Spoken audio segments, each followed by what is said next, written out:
আস-সিলসিলাতুল আহাদিসিস সহিহার মধ্যে আম্মাজান আয়েশা আস-সিদ্দিকাহ রাদিয়াল্লাহু তাআলা আনহা থেকে হাদিস বর্ণিত। তিনি বলেন, রাসূল মেরাজের রজনীতে মেরাজ করে মক্কায় আসলেন।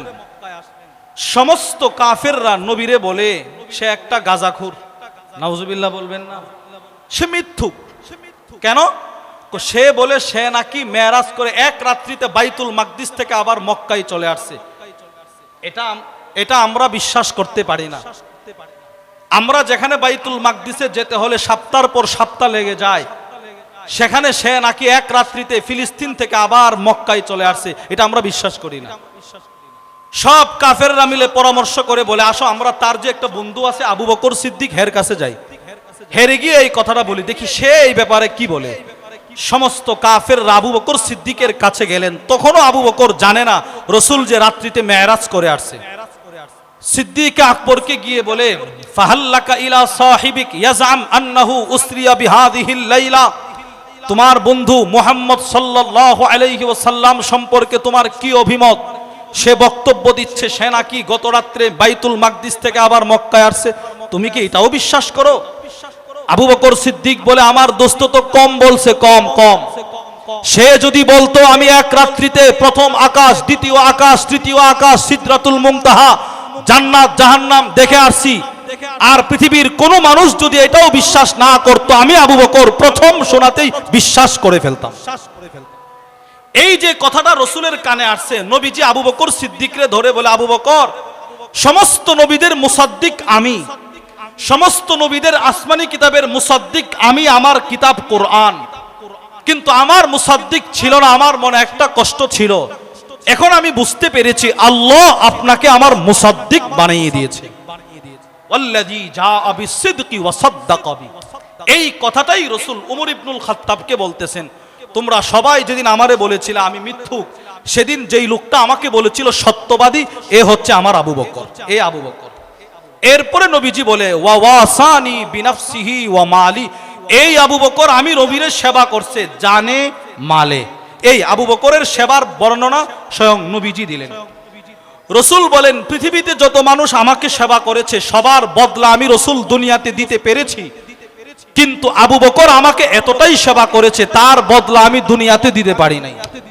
তিরমিজি শরীফের 3616 নম্বর হাদিসের বর্ণনায় আসছে, আল্লাহর রাসূল বলেন, ইউকাফিউহুল্লাহু বিহা ইয়াউমাল কিয়ামা, সিদ্দিক আকবরের সেবার বদলা, মানব সেবার বদলা স্বয়ং আল্লাহ হাসরের ময়দানে নিজের কুদরতি হাতে আবু বকরের দান করবে।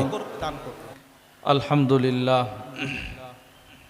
ঐতিহ্যবাহী সেবামূলক দ্বীনী প্রতিষ্ঠান আল আমিন সংস্থা কর্তৃক আয়োজিত 3 দিন ব্যাপী তাফসীরুল কোরআন মাহফিলের প্রথম রজনীর সম্মানিত সভাপতি মণ্ডলী, উপস্থিত হযরত উলামায়ে কেরাম, দূরদূরান্ত থেকে আগত কালিমায়ে তয়্যিবার সোনালী সুতায় গ্রথিত ধর্মপান মুসলমান ভাইয়েরা, আল্লাহর দরবারে শুকর আদায় করছি যে আল্লাহ আমাদেরকে অত্যন্ত ভালোবেসে উলামাদের জবান থেকে গুরুত্বপূর্ণ দ্বীনী বিষয়ে কিছু কথা বলা এবং শ্রবণ করার তৌফিক দান করেছেন। এজন্য আমরা সকলেই দিল থেকে শুকরগুজার হয়ে বলি আলহামদুলিল্লাহ। আমি আপনাদের সামনে সূরাতুল মাইদার 2 নম্বর আয়াতে কারিমার কিছু অংশ আল্লাহ তাআলার দয়া, আল্লাহর অনুগ্রহে তিলাওয়াত করার সৌভাগ্য আমার হয়েছে। এই আয়াতে কারিমাকে সামনে রেখেই সংক্ষিপ্ত সময়ে কোরআন ও হাদিস থেকে নির্ধারিত বিষয়ে কিছু কথা বলার আশা রাখি। ওয়ামা তৌফিকি ইল্লা বিল্লাহ। এই আয়াতে আল্লাহ রব্বুল আলামিন আমরা যেন একজন আরেকজনকে সাহায্য সহযোগিতা করি সে বিষয়টার প্রতি আদেশ করেছেন। সহজ ভাষায় বলা হয় পর উপকার, মানব সেবা করার জন্য আল্লাহ আদেশ করেছেন, ভালো কাজের মাধ্যমে, তাকওয়া অর্জনের মাধ্যমে। মানব সেবা বা পর উপকার কাকে বলে? বিখ্যাত লেখক আল আল্লাম খালিদ আল খাররাস তার বিখ্যাত কিতাব মাওসুআতুল আখলাকের মধ্যে লেখেন, বাস্তবিক মানব সেবা বলা হয়, পর উপকার বলা হয়। আল মুসাআদাতু আলাল হাক্কি ইবতিগা আল আজরি মিনাল্লাহ। দুনিয়াতে আমি অন্য কাউকে সেবা করব, সাহায্য সহযোগিতা করব, তার কাছে আমার কোনো চাওয়া পাওয়া থাকবে না। যার সেবা আমি করব, এই সেবার মাধ্যমে আমি আল্লাহর সন্তুষ্টি আদায়ে আমার উদ্দেশ্য থাকতে হবে। শাইখুল ইসলাম ইবনে তাইমিয়া রাহিমাহুল্লাহ তার বিখ্যাত কিতাব জামিউল মাসাইল, ওই কিতাবের মধ্যে লেখেন, পৃথিবীর প্রত্যেকটা মানুষের উচিত সে অন্যকে উপকার করবে। পৃথিবীর প্রতিটা মানুষের উচিত সে মানব সেবা করবে। শুধুই মাত্র কোনো সংগঠন সেবা করবে, শুধুই মাত্র কোনো মাদ্রাসা সেবা করবে, শুধুই মাত্র কোনো দল সেবা করবে, বিষয়টা যেন এমন না হয়। ইনি লেখেন, আলাল ইনসান আইয়াকুনা মাকসুদুহু নাফআল খালকি। প্রত্যেকটা মানুষের উচিত যে সে অন্যকে উপকার করবে। যদি কারো ভেতরে মানব সেবা, সেবামূলক কাজের সিফত যদি কারো ভেতরে চলে আসে, শাইখুল ইসলাম সানি ইমাম রব্বানি আল্লামা ইবনুল কাইয়িম আল জাওজিয়্যা রাহিমাহুল্লাহ তার বিখ্যাত কিতাব হাদিউল আরওয়াহ ইলা বিলাদিল আফরাহ, ওই কিতাবের মধ্যে লেখেন, মিফতাহু হুসুলির রাহমাহ আস-সা'য়ু ফি নাফই আবিদি। কেউ যদি পৃথিবীতে মানুষকে সেবা করার মন মানসিকতা সৃষ্টি করতে পারে, তো সে যেন দুনিয়াতে বসে আল্লাহর রহমত অর্জনের চাবি পেয়ে ফেলল। সুবহানাল্লাহ বলেন, সে যেন আল্লাহর রহমত পেয়ে গেল। এজন্য আল্লাহর রসুল বলেন, মানব সেবা পর উপকার যার ভেতরে যত বেশি, সে আল্লাহ রব্বুল আলামিনের কাছে প্রিয় তত বেশি। সহিহ আত-তারগীব ওয়াত তারহীবের মধ্যে হাদিস আসছে, আলবানী রাহিমাহুল্লাহ নিয়ে আসছেন। আল্লাহর রসুল বলেন, আহাব্বুন নাসি ইলাল্লাহ, মানুষের মধ্যে আল্লাহর কাছে সবচাইতে প্রিয় ওই মানুষ, আনফাউহুম লিন্নাস, যার ভিতরে অন্য মানুষের সেবার সিফত বেশি, সে আল্লাহর কাছে প্রিয় বেশি। অপর হাদিসে আল্লাহর রসুল বলেন, খায়রুন নাস, মানুষকে উপকার করা, দ্বীনি সেবামূলক কাজকর্ম করা, এগুলো যার ভিতরে যত বেশি, সমস্ত মানুষের মধ্যে সে শ্রেষ্ঠ তত বেশি। দুইটা হাদিস বুঝে থাকলে বলেন, সেবামূলক কাজ যার ভিতরে যত বেশি, সে আল্লাহর কাছে প্রিয় তত বেশি, এক নম্বর হাদিস। সেবামূলক কাজ, মানব সেবা যার ভিতরে যত বেশি, অন্য মানুষের মধ্যে সে শ্রেষ্ঠ তত বেশি, দুই নম্বর হাদিস। এবার আপনারা বলেন, রাসূলুল্লাহ সাল্লাল্লাহু আলাইহি ওয়াসাল্লামের চাইতে শ্রেষ্ঠ, সবচাইতে প্রিয় আল্লাহর কাছে আর কেউ ছিল? বলেন না, কথা বলেন না, কেউ ছিল? কেউ ছিল না। রসুল সবচাইতে প্রিয়, রসুল সবচাইতে শ্রেষ্ঠ। রসুলের শ্রেষ্ঠত্বের এক সুন্দর দৃষ্টান্ত তুলে ধরলেন জগৎ বিখ্যাত আলেম আল্লামা আব্দুল ফাত্তাহ আবু গুদ্দা রাহিমাহুল্লাহ তার বিখ্যাত কিতাব সফহাত মিন সাবরিল উলামা আলা শাদাইদিল ইলমি ওয়াত তাহসিল, ওই কিতাবের মধ্যে তিনি লেখেন, মা জামা আল্লাহুল খায়রা কুল্লাহু লিআহাদ ইল্লা লিন-নবী সাল্লাল্লাহু আলাইহি ওয়াসাল্লাম। আকাশের যত শ্রেষ্ঠত্ব, জমিনের যত শ্রেষ্ঠত্ব, জান্নাতের যত শ্রেষ্ঠত্ব, সাত জমিনের যত শ্রেষ্ঠত্ব, কিয়ামত পর্যন্ত যত শ্রেষ্ঠত্ব আল্লাহ সৃষ্টি করবেন, সবগুলো একসাথে আল্লাহ তাআলা পৃথিবীর কোনো নবীকে দান করে নাই, শুধুই মাত্র আমার নবীকে সবগুলো দান করেছেন। সব আমার নবীরে দান করছে। সমস্ত শ্রেষ্ঠত্ব যে আল্লাহ আল্লাহর রসুলকে দান করলেন, এর একটা অর্থ হচ্ছে, একটা কিতাব আছে হুজ্জাতুল্লাহি আলাল আলামিন ফি মুজিজাতি সাইয়্যিদিল মুরসালিন, ওই কিতাবের মধ্যেও এসেছে। আবার ইমাম জালালউদ্দিন আস-সুয়ুতি রাহিমাহুল্লাহ তিনিও লেখেন, পৃথিবীর শুরু থেকে রসুল পর্যন্ত যত নবী আল্লাহ দুনিয়াতে পাঠিয়েছিলেন, সব নবীদেরকে আল্লাহ যত মুজিজা দান করেছিলেন, যত নবীকে আল্লাহ যত মুজিজা দান করেছিলেন, এর চাইতে বেশি মুজিজা একাই আল্লাহ আমার নবীকে দান করেছেন। বরঞ্চ তিনি বলেন আযমা মিনহা, অন্য নবীদেরকে যেই পরিমাণ মুজিজা দিয়েছেন এর চাইতে শক্ত, এর চাইতে দামি, এর চাইতে পাওয়ারফুল মুজিজা আল্লাহ আমার নবীরে দান করছে। শুধু কথাটি বোঝানোর জন্য একটা দৃষ্টান্ত আপনাদেরকে শোনাই। মূসা আলাইহিস সালাতু ওয়াস সালামকে আল্লাহ তাআলা অনেকগুলো মুজিজা দিয়েছিলেন। এর ভিতরে একটা মুজিজা ছিল, উনি একটা লাঠি স্পর্শ করতেন, লাঠি আবার ছেড়ে দিলে এটা সাপ হয়ে যেত। কোরআনুল কারীমে আল্লাহ এই মুজিজার ঘটনা বর্ণনা করেছেন। মূসা আলাইহিস সালামের হাতে লাঠি আসলে এটা লাঠি, ছেড়ে দিলে আবার সাপ। সেম এই মুজিজাটা আল্লাহ আমার নবীকেও দান করেছিলেন। সুবহানাল্লাহ বলেন না, বলেন সুবহানাল্লাহ। সেটা কি? আল্লামা শামসুদ্দিন মুহাম্মদ ইবনে আহমদ উসমান আদ-দাহাবি রাহিমাহুল্লাহ তার বিখ্যাত কিতাব তারিখুল ইসলাম ওয়া ওয়াফায়াতুল মাশাহির ওয়াল আ'লাম, ওই কিতাবের মধ্যে তিনি বদর যুদ্ধের একটা ছোট্ট ঘটনা বর্ণনা করেন।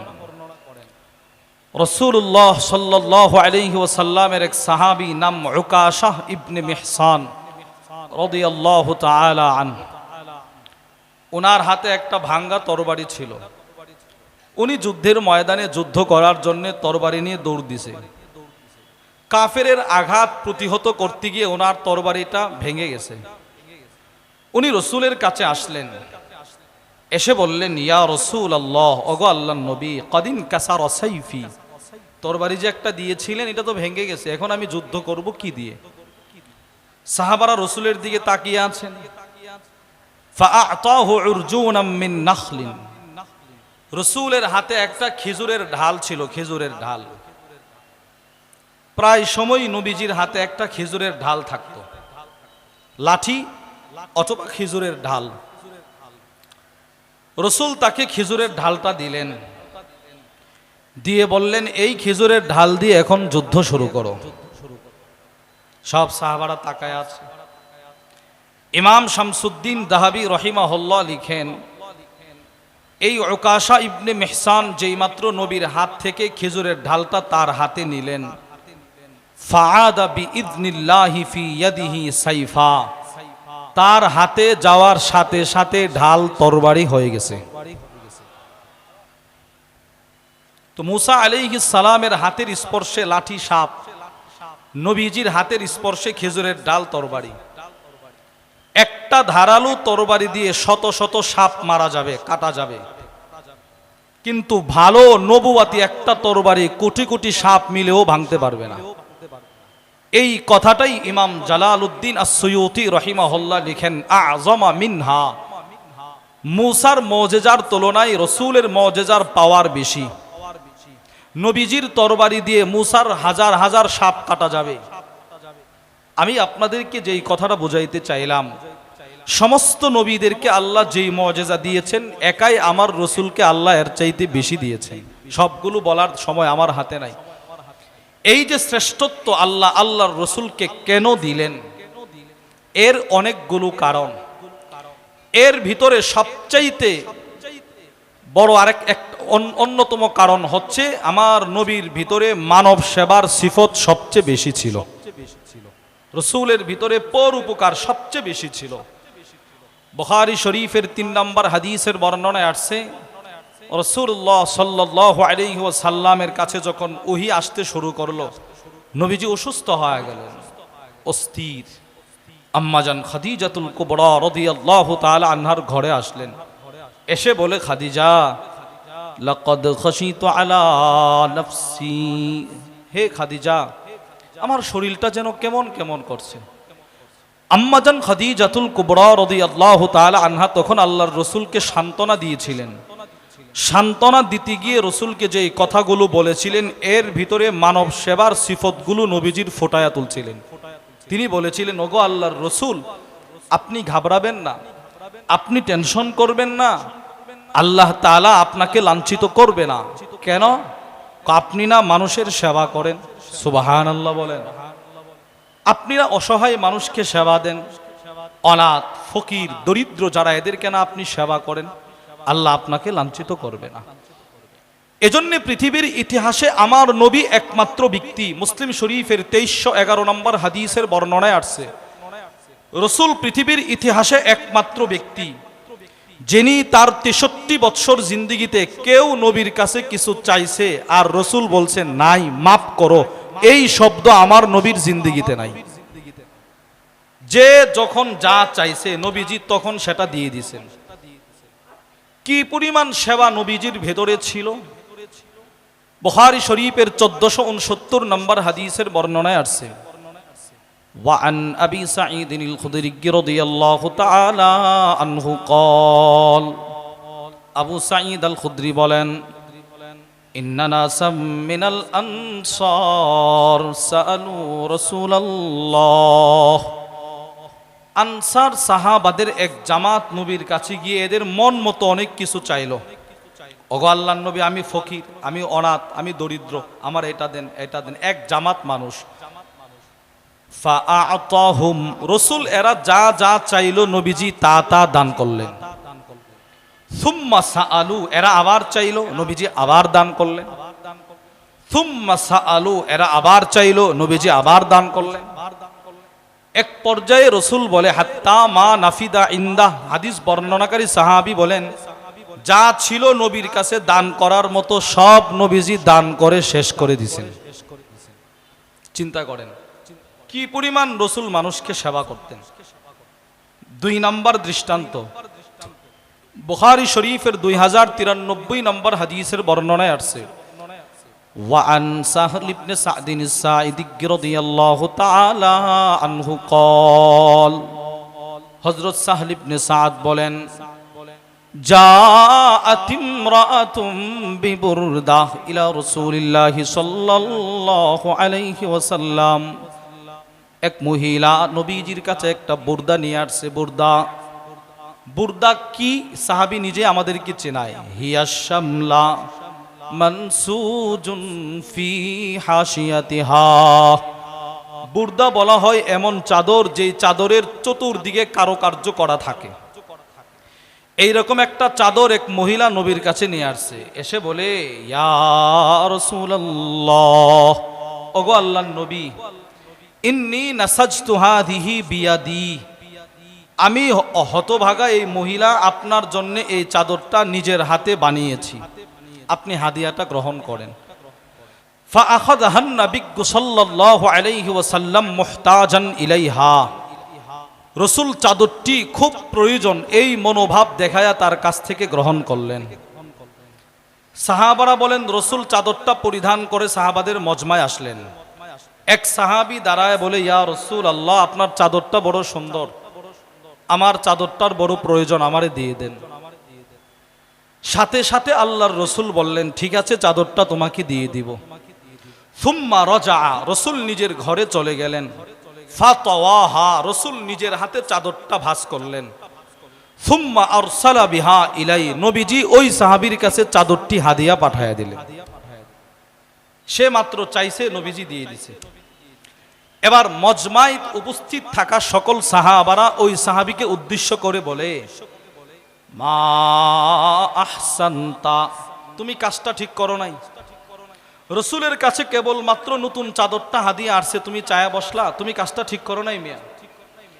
দেখেন এখন কি কথা বলে, সব সাহাবারা ওই সাহাবীরে বলে লাকাদ আলিমতা আন্নাহু লা ইয়ারুদ্দু সাইলা, তুমি ভালো করে জানো রসুলের কাছে কোনো কিছু চাওয়া হলে রসুল ফিরায়া দেয় না। সুবহানাল্লাহ, তুমি আর 2 দিন পরে চাইতা, নতুনটা চায়া বসলা। এবার সাহাবী বলে ওয়াল্লাহি মা সাআলতুহু ইল্লা লিতাকুনা কাফানি ইয়াউমা আমুত, সাহাবী বলে আমি এই চাদরটা এই জন্য চেয়েছি যেদিন আমার ইন্তেকাল হয়ে যাবে আমি আমার পরিবারকে বলে যাব আমার মৃত্যুর পরে যেন রসুলের হাদিয়ার চাদরটা আমার জিন্দেগীর শেষ কাফনের কাপড় হয়।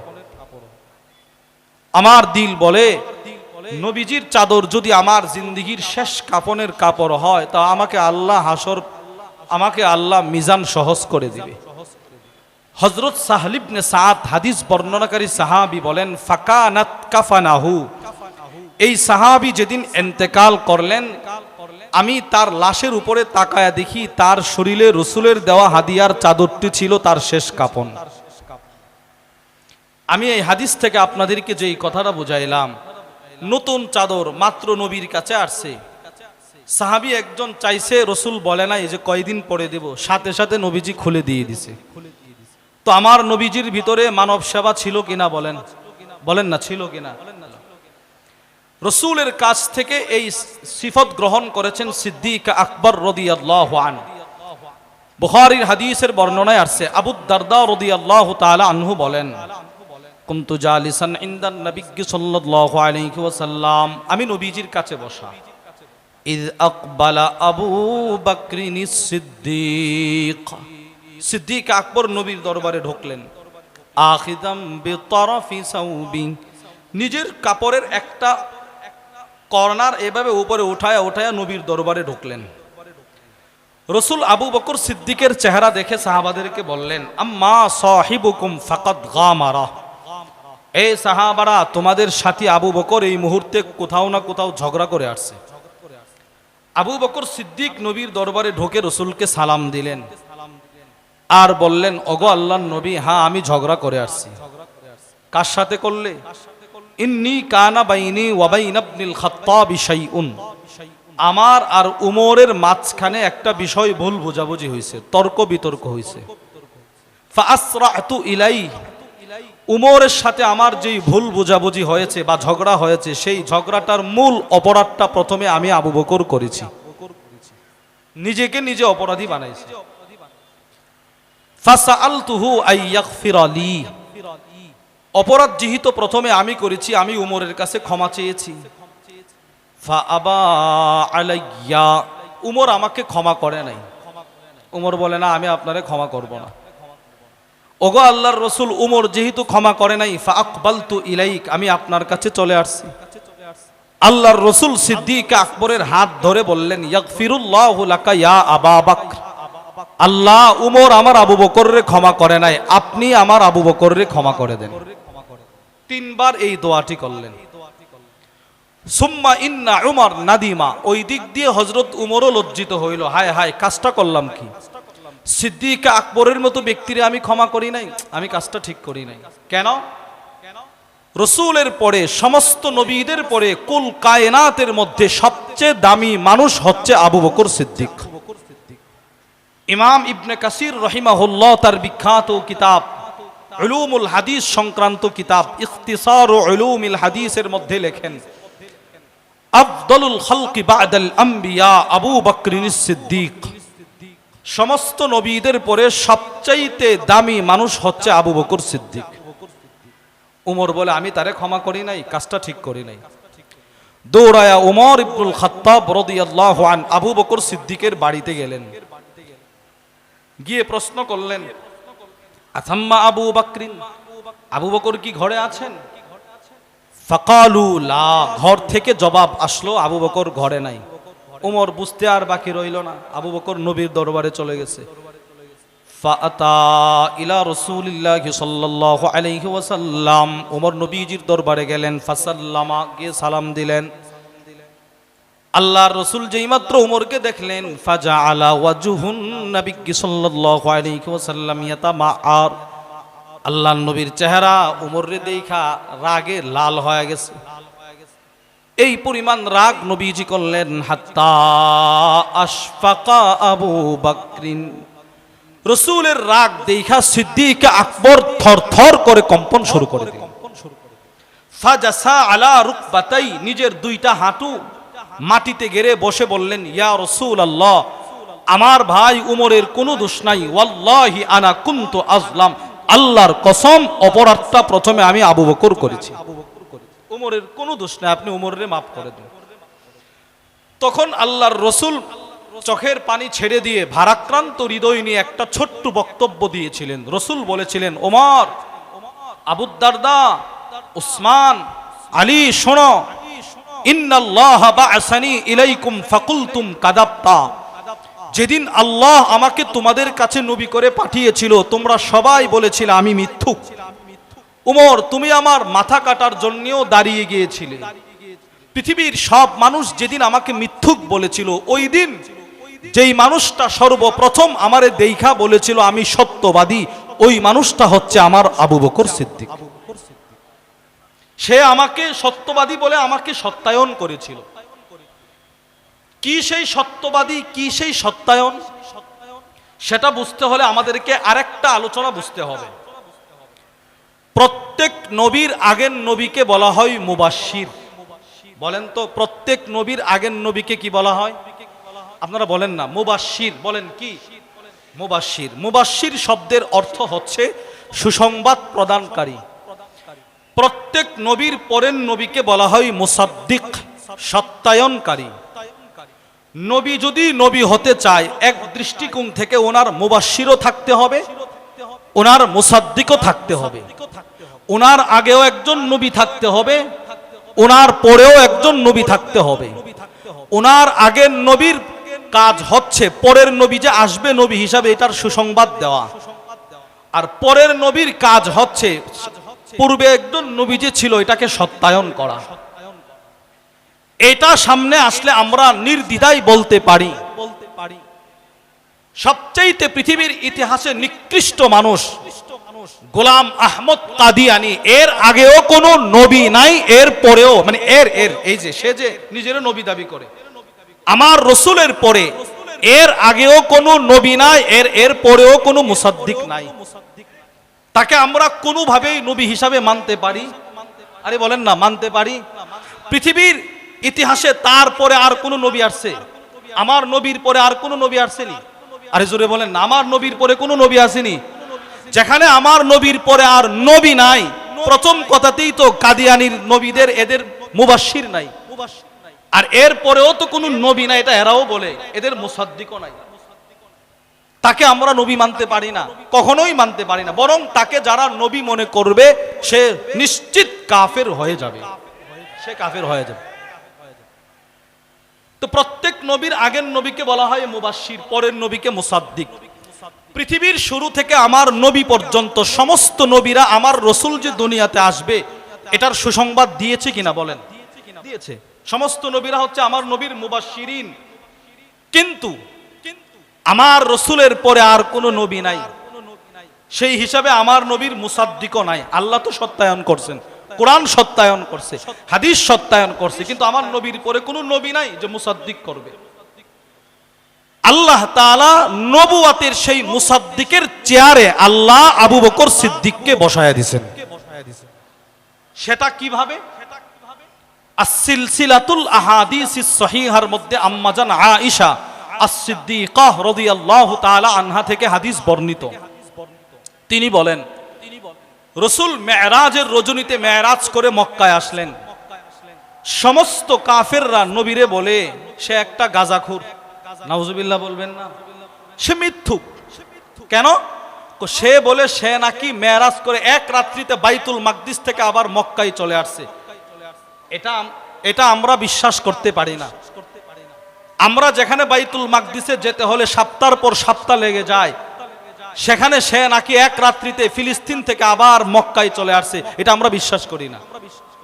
সব কাফেররা মিলে পরামর্শ করে বলে আসো আমরা তার যে একটা বন্ধু আছে আবু বকর সিদ্দিক, হের কাছে যাই, হেরে গিয়ে এই কথাটা বলি, দেখি সে এই ব্যাপারে কি বলে।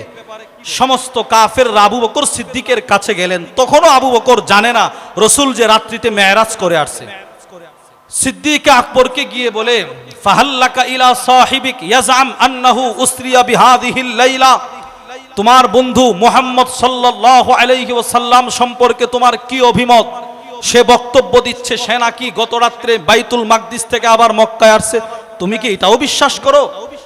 আবু বকর সিদ্দিক বলে, আমার দোস্ত তো কম বলছে, কম। সে যদি বলতো আমি এক রাত্রিতে প্রথম আকাশ, দ্বিতীয় আকাশ, তৃতীয় আকাশ, সিদরাতুল মুনতাহা, জান্নাত জাহান্নাম দেখে আসছি, আর পৃথিবীর কোনো মানুষ যদি এটাও বিশ্বাস না করতো, আমি আবু বকর প্রথম শোনাতেই বিশ্বাস করে ফেলতাম। এই যে কথাটা রসুলের কানে আসছে, নবীজি আবু বকর সিদ্দিকরে ধরে বলে, আবু বকর, সমস্ত নবীদের মুসাদ্দিক আমি, সমস্ত নবীদের আসমানি কিতাবের মুসাদ্দিক আমি, আমার কিতাব কোরআন, কিন্তু আমার মুসাদ্দিক ছিল না। আমার মনে একটা কষ্ট ছিল, এখন আমি বুঝতে পেরেছি আল্লাহ আপনাকে আমার মুসাদ্দিক বানিয়ে দিয়েছে। ওয়াল্লাযী জাআ বিসসিদকি ওয়া সাদ্দাকা বি, এই কথাটাই রাসূল উমর ইবনুল খাত্তাবকে বলতেছেন। তোমরা সবাই যেদিন আমারে বলেছিলে আমি মিথ্যুক, সেদিন যেই লোকটা আমাকে বলেছিল সত্যবাদী, এ হচ্ছে আমার আবু বকর, এ আবু বকর। এরপরে নবীজি বলে ওয়া ওয়াসানি বিনাফসিহি ওয়া মালি, এই আবু বকর আমি নবীর সেবা করছে জানে মালে। এই আবু বকরের সেবার বর্ণনা স্বয়ং নবীজি দিলেন। রাসূল বলেন পৃথিবীতে যত মানুষ আমাকে সেবা করেছে সবার বদলা আমি রাসূল দুনিয়াতে দিতে পেরেছি, কিন্তু আবু বকর আমাকে এতটাই সেবা করেছে তার বদলা আমি দুনিয়াতে দিতে পারি নাই। তিরমিজি শরীফের 3616 নম্বর হাদিসের বর্ণনায় আসছে আল্লাহর রাসূল বলেন ইউকাফিউহুল্লাহু বিহা ইয়াউমাল কিয়ামা, সিদ্দিক আকবরের সেবার বদলা, মানব সেবার বদলা স্বয়ং আল্লাহ হাসরের ময়দানে নিজের কুদরতি হাতে আবু বকররে দান করবে। আমি এই সংক্ষিপ্ত সময় আপনাদেরকে বিস্তারিত দীর্ঘ আলোচ্য বিষয়টাকে সংক্ষেপে যেই কথাটা বোঝাইতে চাইলাম, মানব সেবা কোরআনেও আছে, হাদিসেও আছে। এটা আমাদের রাসূলের সিফত ছিল, সিদ্দিক আকবরের সিফত ছিল, উমর ইবনুল খাত্তাবের সিফত ছিল, উসমান ইবনে আফফানের সিফত ছিল, আলী ইবনে আবি তালিব রাদিয়াল্লাহু তাআলা আনহুম সহ সমস্ত সাহাবাদের সিফত ছিল।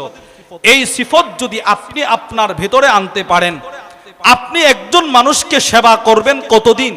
আপনার সাধ্য আছে যতদিন ততদিন। রাসূলকে সেবা করবে কতদিন? রবের সাধ্য আছে যতদিন ততদিন। আল্লাহু ফি আউনিল আবদ মা কানাল আবদু ফি আউনি আখি। এই জন্য আমি ধন্যবাদ জানাই এই সেবামূলক প্রতিষ্ঠান আল আমিন সংস্থা। আপনারা সকলেই দেখেছেন আমাদের বাংলাদেশের উলামা ইকরাম জাতির ক্লান্তি লগ্নে দেশে যখন দুর্যোগ চলে আসে তখন সমস্ত আমপর জনতার সামনে যারা সহায়তার ভূমিকা পালন করে অগ্রবর্তী থাকে তারা হচ্ছে আমাদের সমস্ত উলামা ইকরাম। উলামা ইকরাম মানুষ থেকে টাকা উঠিয়ে উঠিয়ে অথবা আমরা আমাদের নিজের টাকা দিয়ে দিয়ে মানব সেবা করি, আর যারা সেবার নামে বছরের পর বছর রাষ্ট্র চালায় তারা আমাদের টাকা নিয়ে নিয়ে বেগম পাড়ায় বাড়ি বানায়। এজন্য উলামা ইকরাম সর্বসেক্টরে, প্রতিটা সেক্টরে উলামাদের অবদানকে আপনি অস্বীকার করতে পারবেন না। বিগত কয়েকদিন পূর্বে আপনারা দেখেছেন আমাদের চট্টগ্রাম, আমাদের ফেনী, আমাদের লক্ষ্মীপুর, নোয়াখালী, কুমিল্লা, ব্রাহ্মণবাড়িয়ার যতগুলো দ্বীনি শিক্ষা প্রতিষ্ঠান ছিল, আমাদের সমস্ত শিক্ষা প্রতিষ্ঠান বন্যায় ক্ষতিগ্রস্ত মানুষের আশ্রয় কেন্দ্র ছিল। আমরা আমাদের বোর্ডিং এর খাবার অসহায় মানুষকে খাইয়েছি। বলেন ঠিক কিনা? বলেন না, 1 টাকাও আমরা নেই নাই। আমরা আপনাদের টাইনে আপনাদেরকেই দিয়েছি। আর যারা সেবা সেবা স্লোগান দিয়েছে তারা আপনাদেরটা নিয়ে ওখানে বাড়িঘর করছে, সব নিয়ে গেছে। এই জন্যে সব সেক্টরে সেবা, যদি আপনি সেবার ক্ষেত্রে সেবার দৃষ্টিকোণ থেকে যদি আপনি উলামাদের ভূমিকা দেখেন, কোন সেক্টরে আপনি উলামা ইকরামকে পিছনে ফেলতে পারবেন। এজন্য আমি আপনি সকলে যার যার অবস্থান থেকে এই মানব সেবার মন মানসিকতা সৃষ্টি করব তো ইনশাআল্লাহ একদিন আল আমিন সংস্থা হয়তো থাকবে না। আমাকে আপনাকে এই রকম মানব সেবার করার জন্য বড় বড় হাতিয়ার আমাদের হাতে নিতে হবে। উলামা ইকরাম যদি কোনো সেবা করে এটা পরিপূর্ণভাবে হক আদায় করে, এরা আদায় করার সামর্থ্য রাখে, এরা করতে পারে। এছাড়া বাকি এদিক সেদিক 1 টাকার বাজার, 2 টাকার বাজার আছে না, বুঝেন আছে না, আলেমদের গরু, আলেমদের খাসির ছবি নিয়ে নিয়ে বিদ্যানন্দ, এই ধরনের কিছু কুচক্রী মহল আছে। আমরা আমাদের কুরবানির পশু অন্যদেরকে দান করি, এরা এটা নিয়ে নিয়ে এদের পেজে ছেড়ে ছেড়ে বলে আমরা দান করতেছি। বুঝেন নাই? বোধহয় বুঝেন নাই। আরে অনেক সেবামূলক প্রতিষ্ঠান এরা মানুষকে দেখায় যে আমরা সেবা করতেছি, হাকিকাতান গিয়ে দেখবেন এগুলো এদের সেবা নয়, অন্যদের সেবা। পিকচার ছবিগুলো এরা নিয়ে নিয়ে এদের নামে ব্যবহার করে। আর অসহায় মানুষ, প্রবাসের মানুষ মনে করে বাহ কত সুন্দর সেবা করছে রে, এদেরকে টাকাগুলো দিয়ে দাও। আর এই টাকাগুলো সকৌশলে এনজিওদের হাতে চলে যায়। এই জন্যে যদি সেবা করতে হয়, যদি কোনো সেবামূলক প্রতিষ্ঠানকে সামনে রাখতে হয়, এই ধরনের সেবামূলক প্রতিষ্ঠান যেগুলো আছে ওইগুলোকে সামনে রাখা। বলেন ইনশাআল্লাহ। আল আমিন সংস্থা, আস সুন্নাহ ফাউন্ডেশন, তাকওয়া ফাউন্ডেশন, এই ধরনের যত বড় বড় ফাউন্ডেশন আছে, আমাদের হাটাজারি মাদ্রাসা, নানুপুর মাদ্রাসা, নাজিরহাট মাদ্রাসা, যেই সমস্ত মাদ্রাসা কিন্তু এই বন্যা সময় কিন্তু মানুষকে সেবা করেছে কিনা বলেন? এটাই আল্লাহ বলছেন, মানুষকে সেবা করো। তুমি মানুষকে তোমার সাধ্যমতো সেবা করবা। যদি আপনি সেবা করে কোনো মানুষের উপর থেকে একটা দুঃখ কষ্ট দূরে সরায় দেন, আল্লাহ হাসরের ময়দানের দুঃখ কষ্ট আপনার উপর থেকে দূরে সরায় দিবে। আল্লাহ আমাদের সকলকে সেবামূলক দ্বীনি কাজ আমাকে আপনাকে সকলকে করার তৌফিক দান করেন। মুরব্বীরা কথা বলবেন, আল্লাহ পাক সমস্ত মুরব্বীদের হায়াতে বরকত দান করেন, ওনাদের কথাগুলোকে আমাদের জীবন চলার পাথেয় হিসাবে কবুল করেন। যা কিছু বলেছি যদি সঠিক হয় আল্লাহর পক্ষ থেকে, ভুল হলে আমার পক্ষ থেকে। ওমা আলাইনা ইল্লাল বালাগ। আসসালামু আলাইকুম ওয়া রাহমাতুল্লাহি ওয়া বারাকাতুহু। সম্মানিত হাজিরিন,